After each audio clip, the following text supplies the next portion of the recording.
Look at the small village houses. They're nice and simple. Welcome back to the Modern vs. Medieval Village Transformation Series. Man, that's a mouthful every time, I swear. Welcome back. As you can see, we're doing both small houses in this one. We're going to start with my modern take, then we're going to jump over and see AVO'S medieval take. Before that, I wanted to mention thank you for the support in the comments on the last video I dropped. How the commentary was all over, expected again, but you guys were awesome, supportive in that, and it was fun to see, cool to see. I'm also seeing a lot of AVO'S community over here watching some of the KyleKraft videos, so welcome, good to see ya. And hopefully you enjoy. We're onto it, okay? Small houses, let's go. Now, I literally love how these small houses turned out, okay? They're both very different. There's two very different strategies when we were taking these on, and I'll go through them on each one rather than kind of summarizing them right now. First one, the small house, the 5x5, okay? We wanted to bring white into this one. Okay, I'll go ahead and mention. On the other one, we wanted to keep it all wood. Okay, we'll get to that in detail in a little bit here. But so, I wanted to bring it on this same footprint, of course, so that we were transforming it in a proper way. And so we started out by bringing this line around into the, classic kind of square without the connecting post shape. And then we cut it out so we have a 3x3 floor. And then we took it up with stone slabs on this corner and put stone brick. Now the cool thing is we left this area open as if it's like a porch almost. Not a porch, but a patio for the entire building. I like how it turned out. It's different, but it's a, it's a cool idea. I'm thinking like a restaurant. You know how like a restaurant, you sit at the patio? That's like the idea, but obviously it's not a restaurant, but that's what it looks like. You know what I'm saying? I don't know. Hopefully you got what I'm saying. But there you go. You can see the clay for the floor matches with the rest of the building or the rest of the town, the transformation that we've been doing. And then you had the stripped wood and the stained glass on the front that we completely missed, but it's still there. And then we coming around, you can see we're gonna do similar pattern on this side. Okay, stripped wood, then glass, and then the stone brick going all the way down to the bottom, so that it breaks apart that foundation. Now this is cool. Okay, so we took out this angle so that it wasn't a flat back, and so that there was more shape in it. The reason we put those stone brick walls, by the way, is to break up and bring depth to the walls back here so that they're not right against that white. That way it kind of brings some separation and it looks much better. Much needed too. As we broke that apart, you can see we broke out the ladders. And we want to put ladders back in because the original building had access. So I wanted to put that in. And so we made rooftop access. And you also see right here, I'm putting glowstone and a gray carpet on top of it, hidden against that gray concrete, so that you got the light in there. I assume at this point you can have, glowstone if you're doing this in survival, but either way. I normally avoid glowstone because I'm terrible at the nether, but so I want to use it here. Now this is the best part. Best part about this build. I literally love this aspect, and we did it on both sides. Boom, you put in a little green. The green with the fence post hanging out the back, it keeps it within the footprint of the build, but it looks so good. Looks so much better, and you'll see right in a minute right here, boom, we did it on the front too. And so you see it takes away from that the wood and the white and the gray, it's not overbearing, but that green, bringing in that green, oh my gosh, it makes all the difference and it looks sweet. And that's the 5x5. I love how it turned out. We put the door in, it's really sweet. Look, rooftop access, and I like it. It's short, compact, and that's how it is. But so, okay, we're gonna cut over in just a second here. Wait for it. There we go. There we go. We're on to the, what is it, 4x5? I think it is. Funny thing is this one looks bigger than the other one when normally it looks smaller. Now this one is one of my favorite buildings, and it's super. You probably don't think it looks good at first, but I want you to run it through with you so that you kind of get the building idea and design theory. Okay, so stripped wood. Stripped wood is the greatest block in this game. You've heard me say it, but it truly is. And it's because of the cleanliness.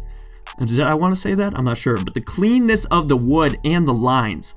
Okay, so that's what we're going to do. We're going to use the lines of the stripped wood to make this build practical. I used iron doors, by the way. And notice that button that I placed too. Maybe rewind like 10 seconds because I was behind. I was ranting. But right there, pressure plate, I wanted to add that in just so you know. We wanted to use the gray just to contrast this wood super well. And this building looks so modern with the wood. So I really like how it turned out. But look, so this is what we're doing. We're cutting out the walls, and then we're pillaring across. Look at the lines. So we're going to do that around the entire building. and add in all those different lines, and look how they intersect and build up this, what's it called, like a grid shape almost, and it looks sweet. And so then we put that stone slab and the glass, and then boom, look. You see the lines? We could use the planks, and then we can use the stripped wood to bring in this modern looking texture that works on the building. So you see me put it on the other side and drop it down to the actual ground. I mean, I could say more and more, but you know, we'll leave it at that. Okay, I love how it turned out in that way. But that's the idea behind the build, is to use the different lines on the stripped wood to create, you know, a pattern that works for flat walls. I guess that's what I'm trying to say. Look at it. I think it looks sweet. I really love how it turned out. You saw I put the glowstone and then the iron trap doors. And so look at the contrasting buildings. We have that wood because the town needs wood. Okay? I'm going over what I was, you know, going to say before, but no, we're good. No, I could say this right here. Okay, here we go. Now we're getting lost. Either way, we didn't want to have too much white in the town, so we used this wood building to dot in throughout, and it looks good. Okay, now it's time to move on to medieval. Okay, here we go. Medieval time of AVO'S build. Ready? I'm gonna have a better turn this time. And boom. See, there's a good turn. And look, ooh, this is gonna be the 5x5 over here, I believe, and this is the 4x5. 4x5? Is that the dimensions? Yes. These are sweet. Oh my gosh, what an awesome little house. This makes me literally want to live. This is like the perfect little starter home, to be honest. You can put all your stuff in here, and it looks so sweet. It really does, because you got the basic little roof up top, and then you have a good trim along the bottom. I guess I should go into more detail, but honestly, these are sweet, so I'm just gonna, you know, rant off the top of my head what I think of them. This is the 5x5. I love it. The trim, as we mentioned, but look at the chimney using the what's it called, flower pot up top to really round out the shape. There's so much detailing on this small house. Wow, I'm blown away by this one, honestly. He's got the similar, you know, patterns to match up with the rest of the town. He's got the spruce over here. He's got the bushes out front with the flower pot here. The buttons all around, the different textures. Oh my gosh. You can tell I'm losing it. Porch on the item frame with plenty of different resources for your small little house. He's got the bed, he's got the chest. That is sweet. That is honestly sweet. Let me walk around and get one more look of the interior. Yes, with the stripped wood. Perfect. The crafting table and another big chest up top. Woo-hoo-hoo. This is a really, really good build. I'm not gonna lie, this is definitely my favorite AVO has done in this series so far. I love the small starting survival houses, and I could definitely see this being built in that way with the different uses of wood, the stone, and the different textures, all built in a nice, detailed manner. That looks sweet. Okay, let's do the 4x5. Wow, I can never get that dimension right. The 4x5. Love this one too. Man, I just love small buildings, I guess. I love these small little houses, especially in Minecraft when you're doing this wood texture style. Okay.